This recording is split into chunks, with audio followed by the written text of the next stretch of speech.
내가 괴물이라면 어떻게 해야 할까? 안녕하세요, 호구입니다. 애니멀 킹덤이라는 영화를 봤는데 많은 생각을 하게 만드는 영화더라고요. 그것을 공유하고 싶었습니다. 먼저 영화의 줄거리부터 말해보겠습니다. 이상한 바이러스로 동물의 모습으로 변해가는 사람들. 주인공 에밀의 엄마 또한 괴물의 모습으로 변했다. 그 과정에서 주인공은 상처를 받았고 엄마를 부정하고 있었다. 그만큼 다른 괴물들도 혐오했다. 그러던 어느 날 엄마를 위한 트윈 보호소 때문에 이사를 하게 된 에밀. 거기서 에밀은 수인의 모습으로 변해가는 것을 발견한다. 자신에 대한 혐오감과 사람들의 수인 혐오로 불안해하며 내적 갈등을 겪는 에밀. 과연 에밀은 어떻게 될까? 여기까지가 대강의 줄거리라고 보시면 됩니다. 아마 이 영화는 지금 세대의 혐오와 차별을 모화적인 방법으로 나타냈다고 봅니다. 이 영화를 보면서 많이 울었습니다. 자신의 의지와 상관없이 자기가 괴물이라고 혐오했던 모습으로 변해가는 주인공. 그 괴물들을 혐오하고 공격하는 사람들까지.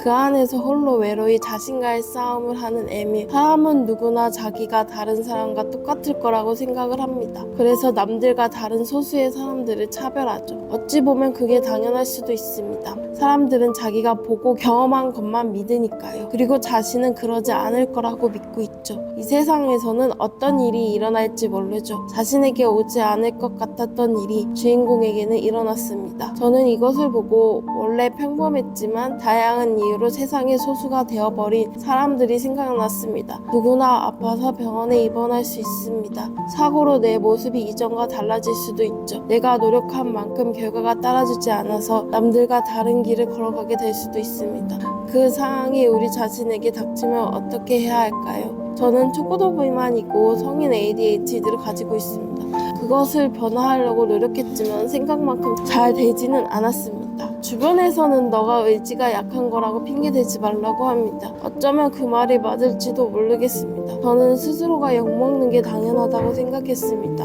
이 세상에서 쓰레기 같은 존재라고 생각했어요. 하지만 그거는 다른 사람과 똑같이 나를 혐오하는 것이지 나를 사랑하는 게 아니지 않습니까? 진짜 자존감은 있는 그대로의 나를 인정하면서도 나만의 매력을 찾는 거라고 하더라고요. 예를 들면 초고도 비만이어도 나는 귀여워, 나는 사람들에게 편안함을 주는 능력이 있어. 실제로 어렸을 때부터 많이 들었던 말입니다. 비록 작은 실수를 해서 욕을 많이 먹지만 그래도 항상 일어나서 다시 하는 게 내 장점이야. 예전부터 독서를 좋아해서 글도 잘 쓸 수 있어. 나도 나만의 장점과 매력을 가지고 있다고. 그게 진짜 자존감이라고 합니다. 대다수의 평범한 사람들은 부족한 게 있기 마련입니다. 하지만 반대로 장점을 가지고 있기도 합니다. 저는 항상 저에게 부족한 것만 봤습니다. 그것이 해결되어야 행복해질 거라고, 모든 문제가 해결될 거라고 생각했거든요. 근데 그게 아니더라고요. 오히려 세상을 잘 살고 행복하게 사는 사람들은 자신의 매력을 알고 그것을 개발하고 나타내는 사람이더라고요. 실제로 현실에 나가서 보면 뚱뚱한 몸을 가지고도 ADHD를 가지고도 그것을 극복하고 일을 잘하기도 하고 사람들에게 인기가 많기도 하고 자신만의 방식대로 살아가는 사람들이 많습니다. 그리고 그런 분들이 체중을 감량하겠다고 결심하면 끝까지 해내시는 분들이 많더라고요. 단지 필요성과 관심이 없었을 뿐이지 자신에 대한 사랑과 믿음이 있기에 결심을 하면 꼭 이루어내시더라고요. 그래서 저는 지금 다이어트를 하기보다 내가 어떤 사람이고 무엇을 잘하고 좋아하는지 찾고 있습니다. 그렇다고 건강을 챙기지 않는 게 아닙니다. 운동도 하고 건강하게 먹으려고 노력하고 있거든요. 단지 제 속도에 맞춰서 천천히 갈 뿐입니다. 제가 감당할 수 있을 만큼요.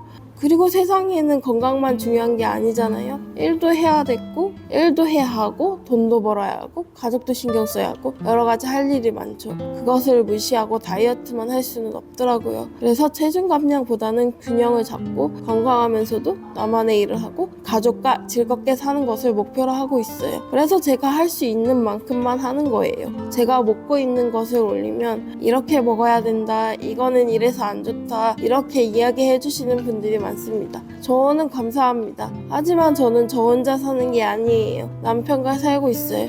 그렇기에 저한테만 집중할 수 없어요. 또 빚도 있고 가정을 꾸리기 위해서는 돈도 필요하죠. 함부로 살 빼겠다고 큰 돈을 들이지도 못해요. 이런 부분은 저는 의사 선생님과 상담하면서 제 상황에 맞게 하나씩 변화해 나가고 있는 거예요. 그래서 여러분들의 조언은 안 들을 때도 있을 거예요. 하지만 도움이 될 때도 있는 것은 사실이죠. 그러니 댓글을 달아주시되 안 듣는다고 화내지는 말아주세요. 저 또한 많은 생각을 하고 의사 선생님의 조언을 듣고서 하고 있으니까요. 그러면 오늘은 여기까지 하겠습니다. 이야기 들어주셔서 감사합니다.